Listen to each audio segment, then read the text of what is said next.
అసలు మొట్టమొదటి దంపతులు ఆదాం అవ్వలు వాళ్ళు చేసిన తప్పు కూడా ఏంటండి? వాళ్ళకి అత్యవసరాలు అన్నీ చక్కగా ఉన్నాయి లేదా? అసలు చావే లేదు, తిండికి లోటు లేదు, వాళ్ళే రారాజులు. అలాంటి వాళ్ళలో వాళ్ళ నాశనాన్ని శాసించడానికి దెయ్యం వాడిన తంత్రం ఏంటనుకుంటున్నారు? వాళ్ళకి అవసరం లేకపోయినా ఏదైతే బతకగలరో అది వచ్చి ఆశ చూపించింది. అవునా? మీరు ఈ పండు తింటే దేవుళ్ళలాగా అయిపోతారు. దేవుళ్ళలాగా అయిపోవటం వాళ్ళకి అవసరం. ఇప్పుడు అది అత్యవసరమా? అవసరమా? అనవసరమా? అనవసరం. చక్కగా ఇప్పుడు హ్యాపీగా ఉన్నారు, ఏ బాధ లేదు. ఇప్పుడు అనవసరమైన దాన్ని మైండ్లో పెట్టిందండి. దేవదూతల వల్ల అయిపోతారు, మీకు కళ్ళు తెలిసిపోతారు. అనవసరమైన దానికోసం కొక్కెత్తిపడ్డారు. ఏం తెచ్చుకున్నారు? మొత్తం టెన్షన్ తెచ్చుకున్నారు. చూసారా?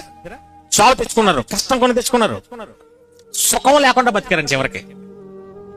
ఆదామవ్వల విషయంలో వాడిన సూత్రమే దెయ్యం అందరికీ వాడుతుంది ఇప్పుడు. అవునా? వాళ్ళు దేనికోసమైతే తలపోట్లు తెచ్చుకుని నాశనం అయిపోయారో ఈ రోజు మనుషులు కూడా దానికోసమే. ఆదామవ్వకి భూమి లోట, తిండి లోట, నీరు లోట, గాలి లోట, రోగమా, చావా ఏముందండి వాళ్ళకి? రారాజులు వాళ్ళు జమీందారులాగా బతుకుతున్నారు.